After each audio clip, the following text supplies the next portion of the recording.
Votre vie est sous votre responsabilité. Votre manière de l'apprendre, votre manière de la vivre est sous votre responsabilité. Bien sûr que si vous subissez votre vie en vous mettant à l'extérieur de votre responsabilité, c'est-à-dire en disant que c'est la faute à Macron, la faute à votre famille, à vos parents, au contexte là où vous êtes, la faute à pas de chance, la faute à autre chose, vous ne vous mettez pas au centre de votre vie.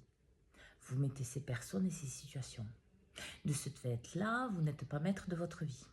Ça ne veut pas dire que l'extérieur, ces personnes que j'ai citées ou ces situations, ne sont pas toxiques ou nuisibles. C'est pas ce que je veux dire. C'est que plus vous allez vers l'extérieur, c'est-à-dire vous accordez de l'intérêt à l'extérieur, moins vous êtes responsable de votre intérieur. Et comme votre intérieur est le reflet de votre extérieur, votre vie vous échappe. Vous avez l'impression qu'en fait, vous ne maîtrisez rien. Donc, qu'est-ce qui se passe? Vous allez de plus en plus dans votre tête. Donc, vous êtes de plus en plus rigide. Donc, de ce fait-là, c'est de plus en plus compliqué. Surtout que là, on vient de passer une pleine lune qui était puissante, qui va amener de l'alignement obligatoire. Donc, il va falloir que vous appreniez à voir réellement que vous êtes responsable de votre vie. Parce que si vous subissez une situation comme un échec, vous n'allez pas en tirer les compréhensions, peut-être l'évolution que vous avez fait par rapport à cette situation et autres. Vous allez qu'être dans le négatif. Le négatif, appelant le négatif, vous allez continuer, ça va perdurer. Être responsable de votre vie, c'est déjà voir comment vous la vivez, voir comment vous la vivez à l'intérieur de vous.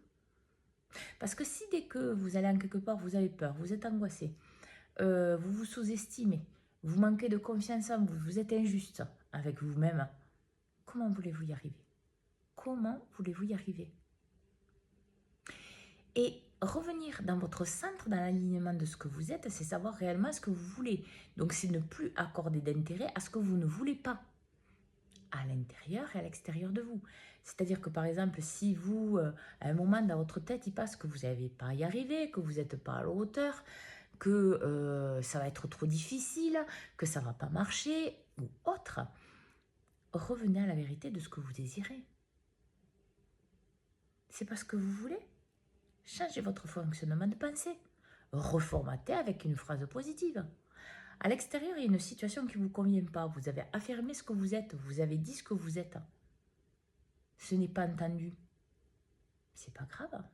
50% l'autre, 50% vous. Vous avez fait ce qu'il fallait. Donc ça veut dire qu'en fait, votre système émotionnel ne peut plus être touché. Si votre système émotionnel est encore touché, c'est que vous n'avez pas votre pouvoir. Le pouvoir est dans la personne, la situation. Où est le schéma familial que ça représente? Et auquel cas, il faut travailler dessus. Mais revenez à la vérité de l'alignement de ce que vous êtes. Chacun est maître de sa vie, de ses choix, de ce qu'il désire vivre. Et à partir de ce moment-là, vous êtes créateur de votre vie. Alors, vous l'avez toujours été, mais avant, vous créez les schémas, les blocages mentaux, les croyances erronées, etc. Et plus vous apprenez à être maître de votre vie à l'intérieur de vous, plus vous êtes conscient de ce que vous pouvez créer et vous le créez réellement parce que vous vous l'appropriez, parce que c'est la réalité. Donc, bonne écoute de vous dans cet alignement, dans votre pleine réalisation, dans tous les domaines de votre vie, en étant vous-même à votre juste place, épanoui et heureux.